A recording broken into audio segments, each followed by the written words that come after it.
Right. Oh.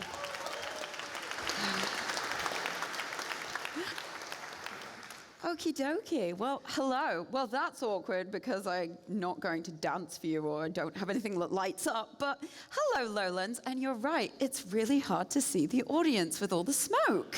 But hello.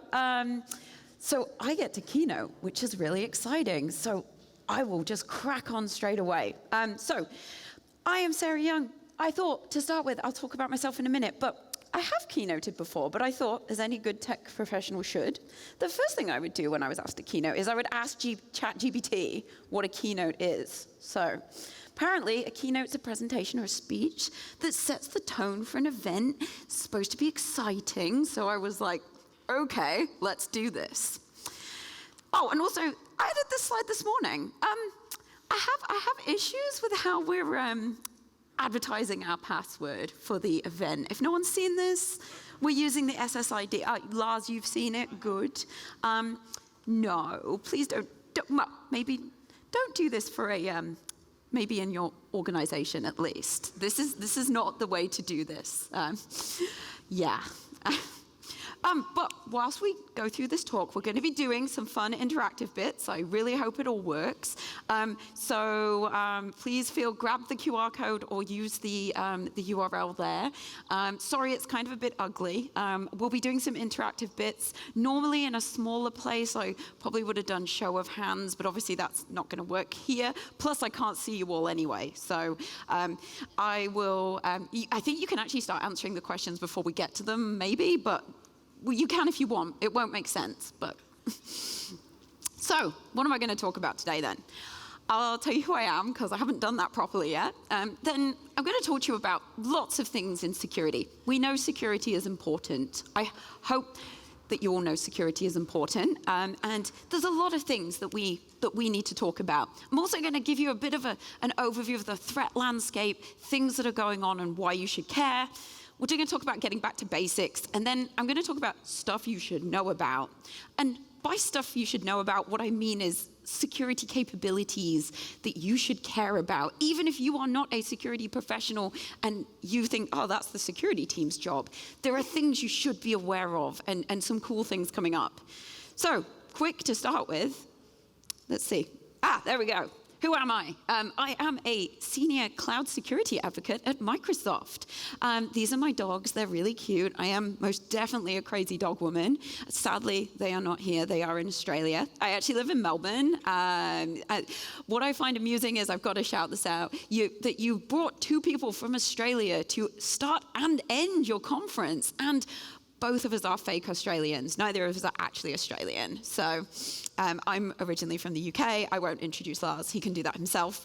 I wrote some MS Press books. I do a security podcast, which disturbingly has been going for like 3 years now. I never thought that would be a thing. And I've worked in security for a long time. I say that I started working in security before it was cool. Because now it's really cool. It didn't used to be. Everyone used to hate it, or hate us. And I always do this before we go anywhere when I do presentations abroad. Yes, this will kill you. This will kill you. This will kill you. This will kill you. That will kill you. That would definitely kill you. That ripped ass kangaroo. That's a real kangaroo, by the way. He was called Roger. He died recently. And cockatoos drink beer, apparently. So you can come and talk to me about this later, but yes, everything in Australia is trying to kill you. So we'll just get that one out of the way. Also, though, I do, I'm not sure how this is going to work. Maybe I'll just throw them at the end. I bring stickers. You can come up to the box. I don't think that's what that box was for, but that's what I'm using it for. I also have Tim Tams Australian biscuits. They're individual. Yeah, woo, yes, exactly. I don't have enough for everybody. I might just throw them randomly into the audience at some point, because they're not hard enough to hurt you, hopefully. So yeah, fun times. Like, give me thumbs up on the talk rating just because I threw biscuits at you. It's a good reason. So, before we go any further, I would like to, on behalf of security, for anyone who's not security in here, I would like to apologize on our behalf, because we have historically been really terrible to the rest of IT. We have been awful to devs. We have been awful to IT pros, system admins, you name it. Security has typically been very unhelpful. And can anyone here raise their hand if you feel that you have ever been personally victimized by a security team? Yeah, cool, yeah. There's fewer hands than I expect, but okay. Yeah, if you have ever personally been victimized by security, we know that security historically was not super helpful. And we would say, no, thou shalt do this, or thou shalt not do this, just because security. And I don't care it takes you 5 extra hours to do that. You should, because security. And has anybody, again, raise your hand if you have ever been told to do something by security, but it was very difficult, and so you didn't do it? Come on, confess. Yes, okay. So, look, everyone's like, yeah. So, what I'll say is, everyone knows, we have not been great. So then you get things like this. What the just say the fake O'Reilly. What the fuck is security? How to ignore it, deliver your project. Why would I care about that? I have to say, I did not make this. This is credit to a guy in New Zealand who made this one. But then we have things like, for devs, make your security team go away. Like, it's, right? This is what we have done to ourselves as security, largely. And I think if you have not talked to your security team recently, or you're not friends with them, go and chat to them, because the attitudes are changing. We are trying to be more forward-thinking, more collaborative, because the way everything has changed in the environment, it doesn't really work. Now, I'm not saying everybody's there yet. There are definitely at least pockets of people not thinking that way, but I will try and change your mind today. I'm going to be like, I'm sorry. Like, we're good, I promise. But before you go any further, look, what's your favorite name for your security team? People have already done it. But this could be business prevention officers. It could be the no people. Like, these are Wi-Fi code. Yeah, I like that. This updates as we go. Cybers, deal breakers, Proots, I don't know that word. Shaggy, Bucket, Code Busters, Leaky, just Cyber 401, Duck, I don't even understand that one. Firefighters, yeah, deal breakers, yeah. You folks are really kind. I thought there was going to be worse words. By the way, it's all anonymous, and I'm only using the free version of PolyV, so it doesn't record them either. It doesn't save them, so you can write whatever you want on these answers, by the way. But we know that we traditionally haven't been super popular, and you guys have been way nicer than I expected you to be here, so hey. Poll is full. Oh, that's probably the free version. It said I could have 700 responses. Well. And then, I'm a master. If you've ever seen a talk of mine before, you may know that I do these absolutely beautiful, artful, bad movie posters. You can see here, look, security versus developer. Whoever wins, we lose. We've had quite an adversarial relationship with the rest of IT, which is not actually useful. This was Alien versus Predator, by the way, if you didn't know. Because there is no winning. We shouldn't be fighting with each other, but security has often positioned itself as fighting with the rest of IT and trying to save it. This is a bad thing. So this is kind of our level set where we start. Oh, and then security loves to write stuff for other security people. Have you noticed that? We don't write stuff for the rest of IT or the rest of the business or the rest of the world, because security is everybody. And then we're like, so why aren't they doing that? Why aren't they doing that? Because we wrote it in a really inaccessible way. We like to write stuff for each other and then wonder why nobody looks at it. I've done a whole talk on this in Black Hat, so that's a thing. But the world has changed in security terms. It's changed in all other terms too, but just kind of a recap on how IT has changed in security terms. I'm a big meme fan, by the way, so there are way too many memes in this. But for a start, the network is not your enterprise security boundary anymore. It is not. I'll ask this later on. But you may have seen this slide before. It's not a new one. It's very beautiful and was not made by me. I can't claim credit. But security boundaries have changed. So this is, what you can see here, is your traditional on-prem enterprise boundary. So you can see we have a data center. We have some servers in there. We have some desktops attached and maybe a couple of mobile devices. And then we've got this lovely big, we've got a nice big data center perimeter. And we have 5 firewalls. Nice. But this is how we used to do things before the cloud happened. And then things started to change. We got SaaS. Now, that could be Office, could be G Suite, Salesforce, whatever. Companies started adopting SaaS things. So again, your data, your things are starting to move outside the data center.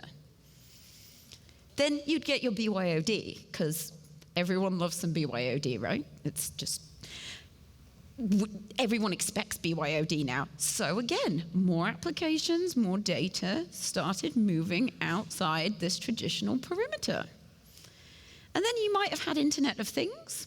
And then finally, we've got cloud. So what we call the proper cloud. We have infrastructure as a service, platform as a service. And so now what you can see is our perimeter has changed quite a lot. And this enterprise perimeter is very different to what it once was. Now, I realize that this has implications for the rest of IT as well, but I am doing a security talk, so I will focus on that. But essentially, this obsession with firewalling and networking and keeping everything in your data center, that just can't happen anymore. And I have sadly had a disturbing number of people, and we've actually already got to this. Is your security team still obsessed with network controls? No, I still, when I do these, I love it because it updates live. I love it.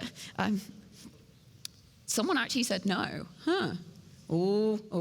I'm expecting it to stay like that though.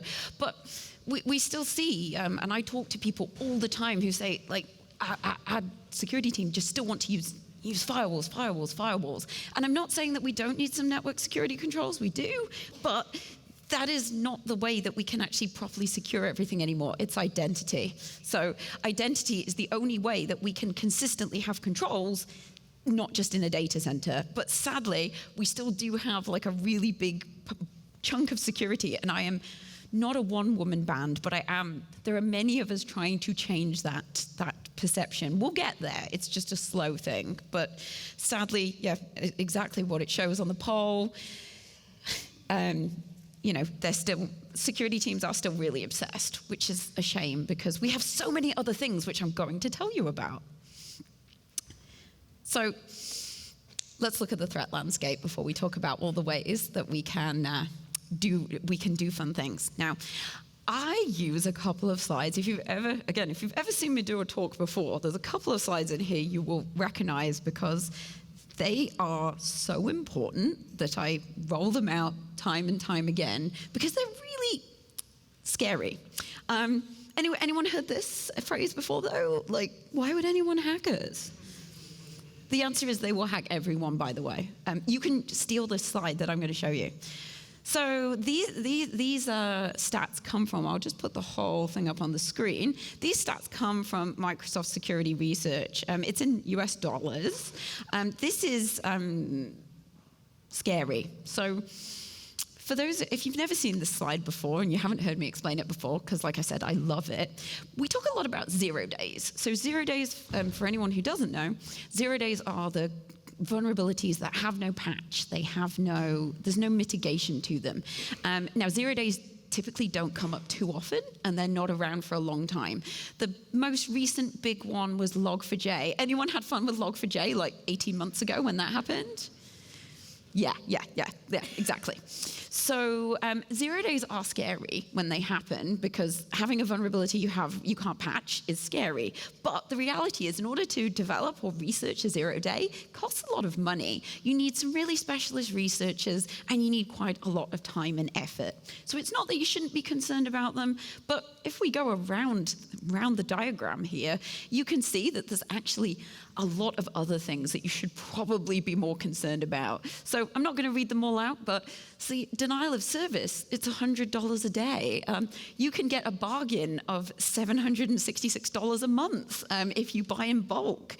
Ransomware, this one's scary. So you can buy a ransomware kit on the dark web for about $66, or you can get effectively ransomware as a service. So you commission someone, I'm not joking, yeah, you laugh, but you can commission somebody who will go and ransomware somebody for you, and when they pay up, they clip the ticket and take some of the money. So, which is really quite terrifying. It's amazing what you can get on the internet. But the point being is that, and I always ask this question though. So you can buy compromised accounts, as you probably know. You can buy a dump for, you can see $150, you get 400 million dumped accounts from some kind of leak. Now, of course, if you use the same username and password combination anywhere, and that happens to go in one of those dumps, you have a problem because your creds are floating around the internet. Now, I'm big on confessing security sins.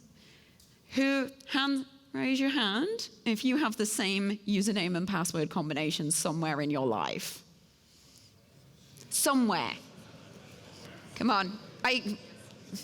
Yes. Exactly. So everyone's like, yeah, we do. So if that gets compromised anywhere, your creds are floating around, which is kind of scary.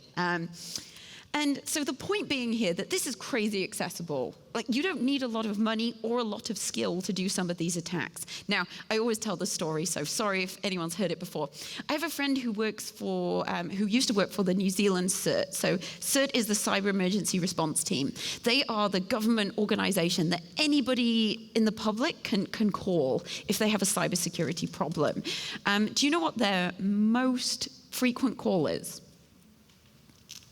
It is teenagers DDoSing each other.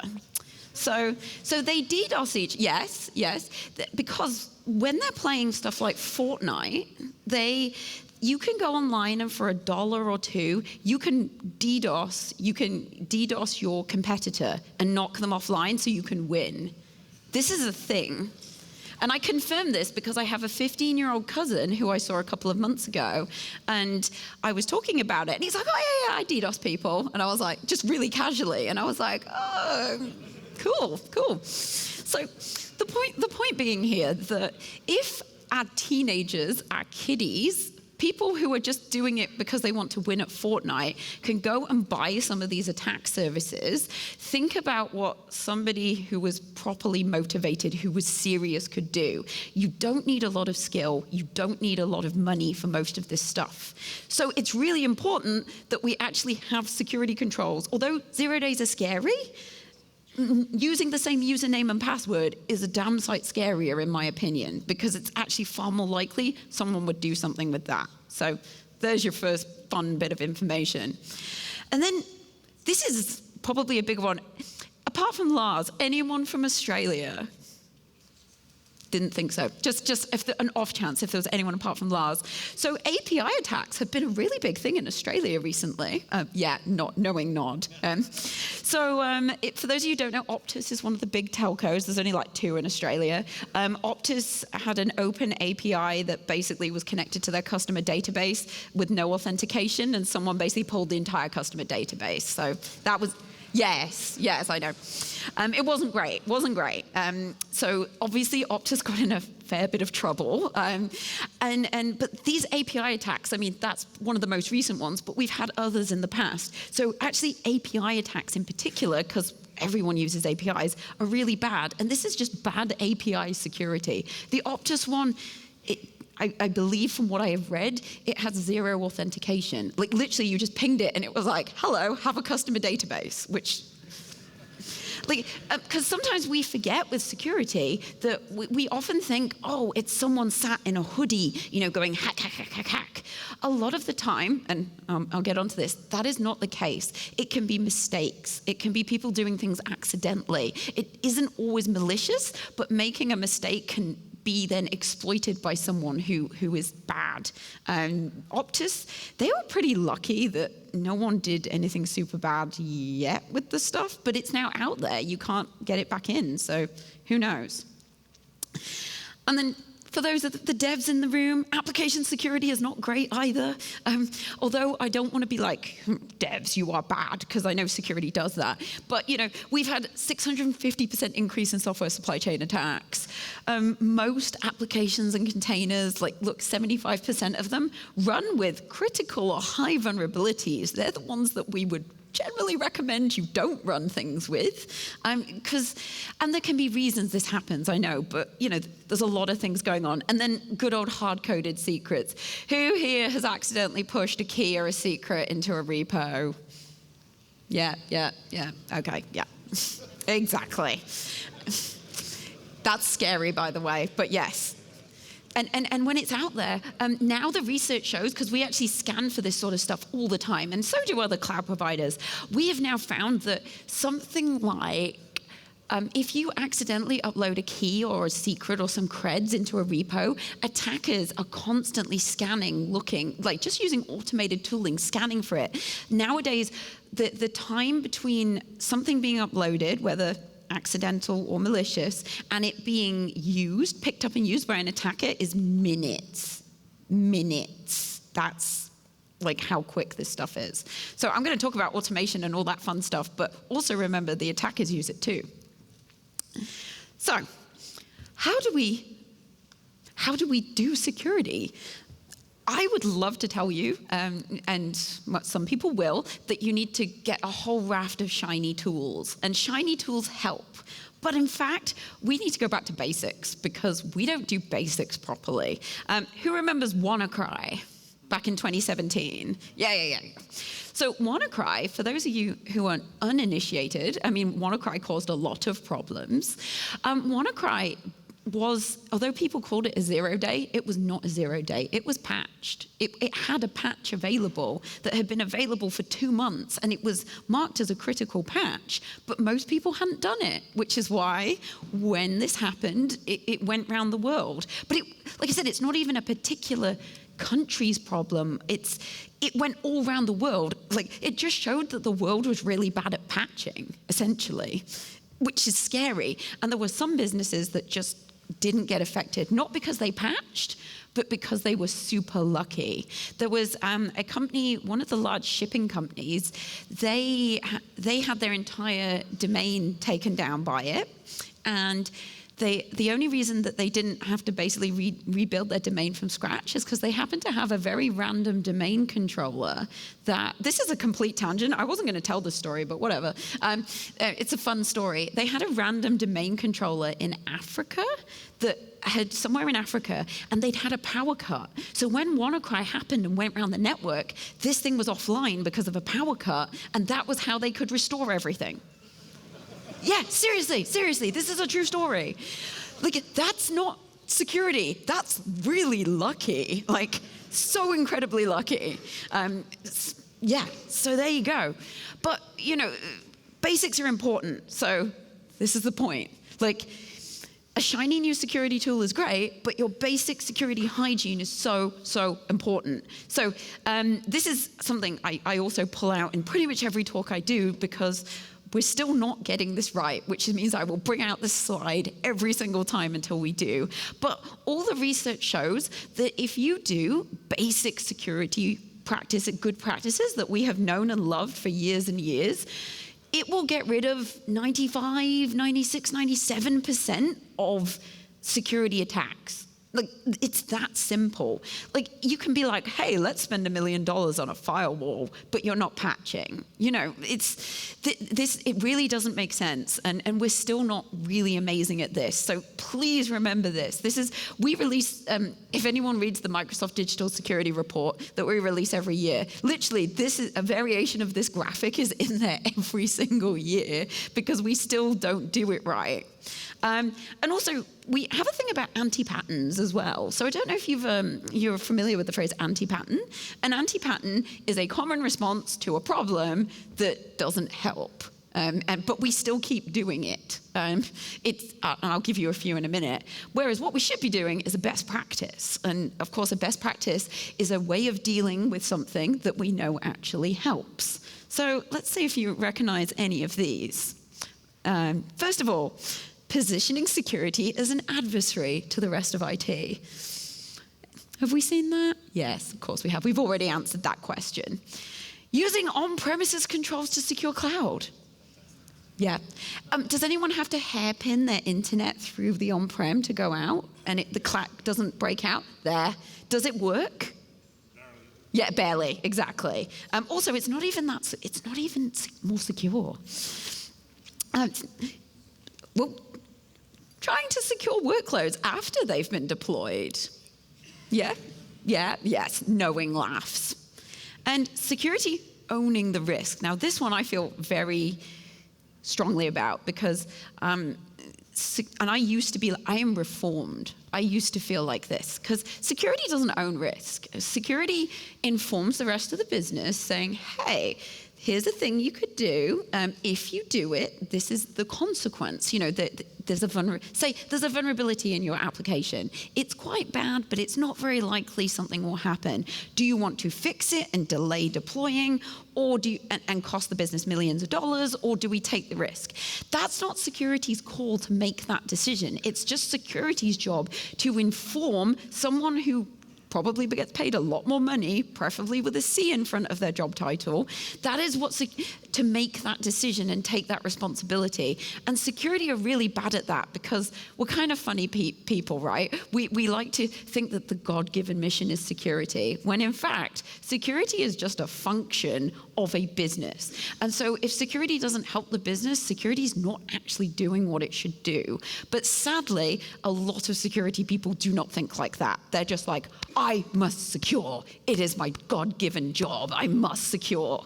And that's when we come out with problems. But also, if you're in an organization where your security do genuinely own risk, you need to look at your organization structure because that's not right. And then, anyone familiar with the Swiss cheese model? I could literally do a whole talk about this, but I prefer using Swiss cheese because I think more people are familiar with it, but the posh security phrase we've given to this is defense in depth. But essentially, there should be multiple layers of security controls. So if one fails, there's something else, because nothing is 100%. So you can't just put a firewall in front of something and be like, we're done.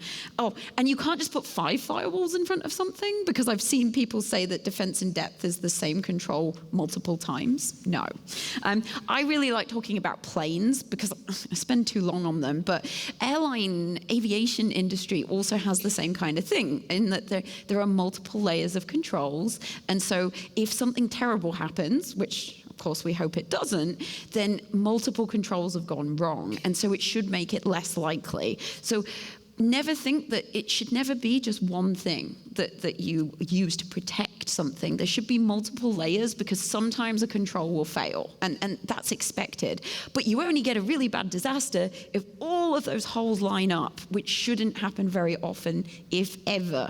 But you know, security is not 100%, and don't let anybody, and that doesn't mean you're being negative, or it doesn't mean that you're being negative, and it doesn't mean that you're being just sort of giving up. The fact is, we can't ever say security is 100%, but what we can do is make it less likely. So, and that's what we really need to get to. And I think accepting that, you know, you will probably have a breach of some sort at some time is really helpful to, and because I've heard people go, oh, well, I just can't, so we'll just leave it, which is not the right attitude. So it's really important that we think about this in different layers as well, because one control will not fix everything. It just doesn't happen like that.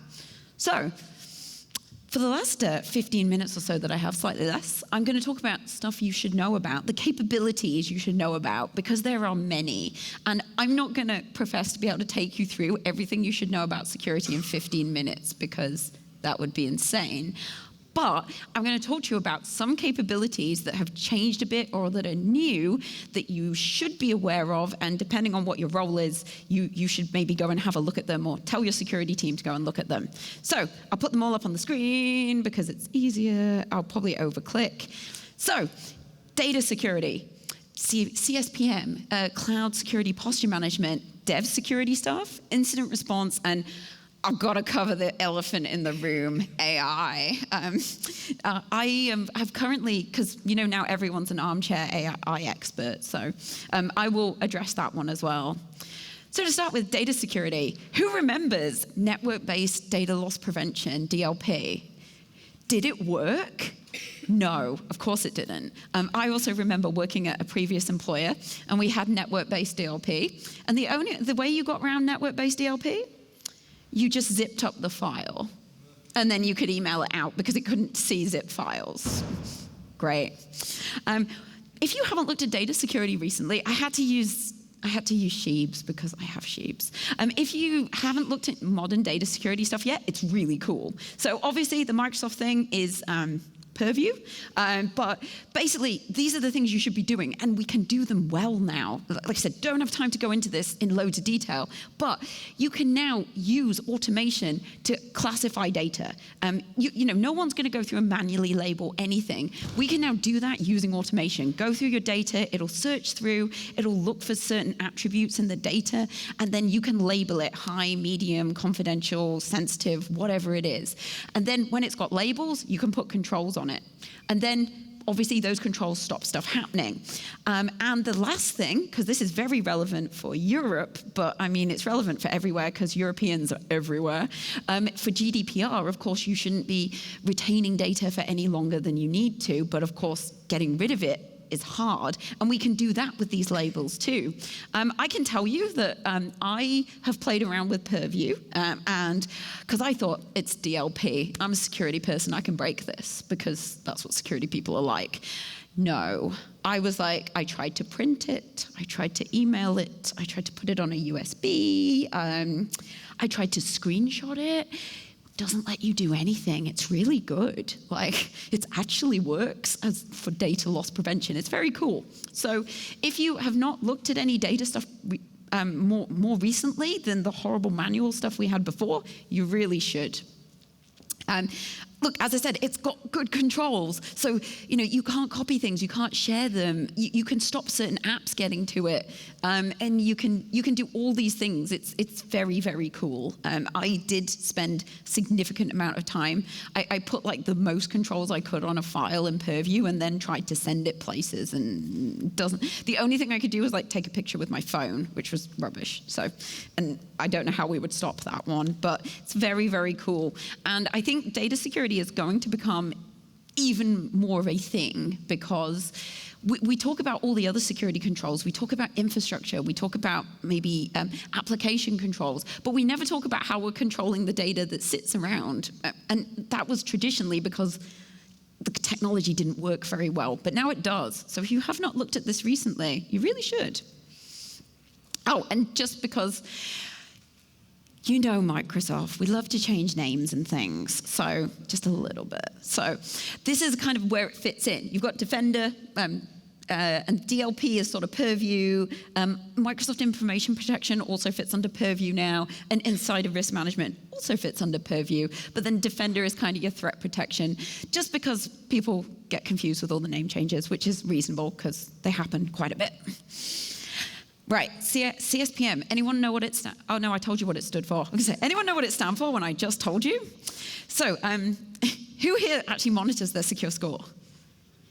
Couple of people, not as many as I would like, but a couple of people do. In my previous Microsoft role, I accidentally asked a customer, I said, oh, what's your secure score? And they logged in, they'd never looked at it, and then proceeded to shout at their service provider who was in the room. It was very awkward. Very awkward. Anyway, CSPM, this is probably, if there's one thing you take away from this, this would be it. CSPM tooling allows you, obviously there's some people already using it in here, but it basically will look at your general security hygiene, the stuff I was talking about before, and it will actually tell you if there's something wrong, and it will do it automatically. So if you've got something that's not patched, you've got a storage account open, if you've got ports open that don't need to be, it will tell you. CSPM in Microsoft Land is now Defender for Cloud. It's the artist formerly known as Azure Security Center. The basic version's free. If you haven't looked at it, you really should. It goes across everything as well. It's not just Azure, it goes across AWS and Google and on-prem, because of course, there's no point in security tooling at looking at one thing, because attackers don't do that. I have a sticker that says, that's out of scope, said no attacker ever. Because attackers aren't just gonna look at your Azure. They're not just gonna look at your AWS or whatever. They just go across whatever they can. So security tooling needs to do the same. So if you haven't looked at it, go and look at it. And, does anyone monitor their secure score? Is it working? It doesn't seem to have the URL. Is it working? We did a show of hands anyway. Oh. Is it happy? Oh, okay, well, never mind. We already did a show of hands. How? Whatever. But also, I was using the bad animation in PowerPoint. I was trying to play around with animation. But if you haven't used Defender for CSPM, which is what I've just been talking about, the free trial is extended till the 1st of August because it just was, and so I just tell everybody. So if you haven't played around with the paid version, you can play around with it for like another month or so for free. So you should go do that because it's good. Obviously, I'm a bit biased there, but yeah. I've heard this too many times. We can just do a pen test at the end. The answer is no, you cannot. Well, you can, and I'm not gonna, look, we've got a ton of stuff out here. There are people from GitHub right in the front here. So, obviously GitHub and Microsoft better together, but we have a ton of secure software development tooling. And if you haven't looked at dev tooling for security recently, it is way nicer than it used to be. So, it goes across the whole development lifecycle. It doesn't take hours and hours. It's not going to make you horribly unproductive like some of it used to. Again, if you haven't looked at it for a while, you should do. I'm not going to, I've already talked about Defender for Cloud, but the other two that I wanted to bring to your attention, they officially come under the umbrella of Defender for Cloud, but you have Defender for DevOps and Defender for APIs. They're in public preview. Go and have a play around with them. We want your feedback. I'm just telling people about them because obviously they're new and we want to get the word out. They're going to be very cool. They both do some very cool things. So if you haven't had a play around, please do. And then of course we do say better together. Use GitHub Advanced Security for doing secure development, and Defender for DevOps is for your pipeline. Because we often get asked, what do I use? Why do I need both of them? Isn't there overlap? They actually do slightly different things, but they are nicer together because, again, we don't just secure one thing, we secure lots of things. And, Entra. Anyone use B2C here? Okay, so I hope you watched the Build announcements. It's now called Entra External ID.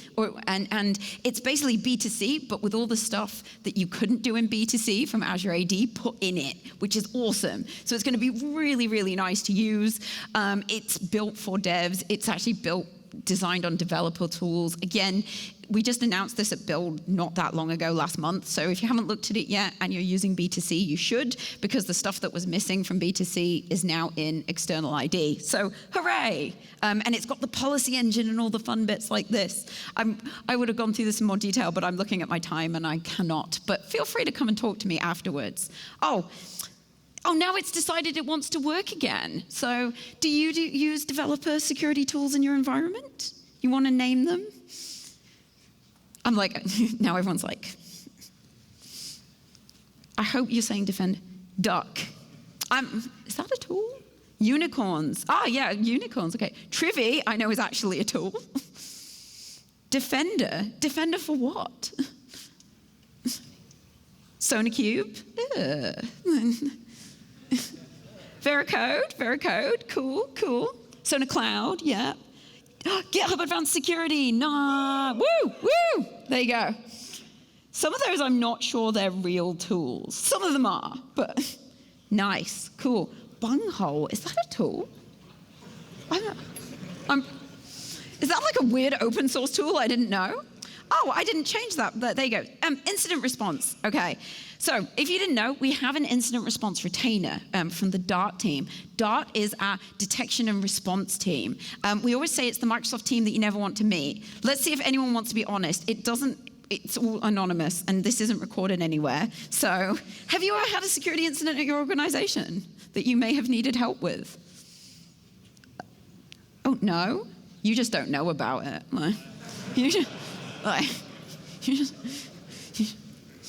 So the DART team, you can now have them, like I said, they are very cool. They're actually now called Microsoft Incident Response. They've changed their names. We call them the Ghostbusters, hence why we have that. That's very unofficial, but it's everywhere. So if you need to call the Ghostbusters, do. Hopefully you don't. Take all my advice and you won't need to, I promise. And then finally, AI. I will finish on, as you can see, the zero trust experts all becoming AI experts nowadays. Now, this is obviously a hot topic, and I will preface this with, I am not an AI expert. But there's two bits to AI security. You have the security of AI and things, AI models and things you're building, and then AI for security, where we put extra AI in security tooling to make it better, faster, stronger, blah, blah. Now, I find the first one there more interesting. And AI for security, look, you may have seen the announcement, we're doing Security Copilot. Oh, wait, oh, look, it's gone. It's gone. Look, can you just see? It does say Security Copilot there, just. So our security using AI, that's going to be Security Copilot. It's all very cool, and you'll see more on that stuff, which I wasn't going to talk about. But I wanted to talk about this AI architecture, how you architect AI, very, very briefly, because I know I'm running out of time. But there's three bits. There's like your platform. Most people aren't going to have their own AI platform. That's going to be a Microsoft or a cloud provider because you don't have the compute. So we take care of that. But then this application side where you integrate into the AI platform, and then we call it process in Microsoft land, but it's essentially the interface where you do that. This is where the security controls are going to be interesting. So essentially, we don't have any brand new shiny security controls for AI. Just don't let anyone tell you anything different, because we still need to use the same stuff. Software supply chain, that goes into your AI models and how you code into it. Dev security, obviously you need to integrate and code securely into your AI application. The operational security controls, that's going to be all here. And then identity and access management, who gets into this? Again, none of these are new controls. And data security, like how the data goes in, how it comes out, what stuff it's trained with. This is all, there is nothing new here. So don't let anyone tell you that how we're going to secure AI is something weird and wonderful and new and magical. It's not. We're still going to be falling back on these traditional security controls to secure AI. It's obviously it's early days and it's changing a lot, so I don't want to say tons about it, but that's basically where we are. And if you've never seen an AI attack, this is a very interesting thing. This is a really classic example. Basically, you add some noise to an image, and see, it thinks it's a panda, and you put some noise that is basically imperceptible to a human, and then it decides it's a gibbon. Like this is a really basic, but the AI attacks are super interesting, and I've got a link to a book that was written. It's very accessible. It's only like a couple of days read if you're interested in this stuff, which is in my things at the end. Also, be aware, there are some security standards coming for AI. They are in draft. You've got the NIST one, so the one in the US is coming. Obviously, it's the US, so that's going to be voluntary. But then you've got the EU version that's coming, which is mandatory. There's a debate about whether this is going to be as far-reaching as GDPR or not, but bear in mind that if you're starting to use AI, these are going to become real things soon, and you will have to be prepared for them. Last question. Have you thought about how to secure your AI? Anyone? I know you're all using AI. No. Yeah. No. No. Yeah. Oh.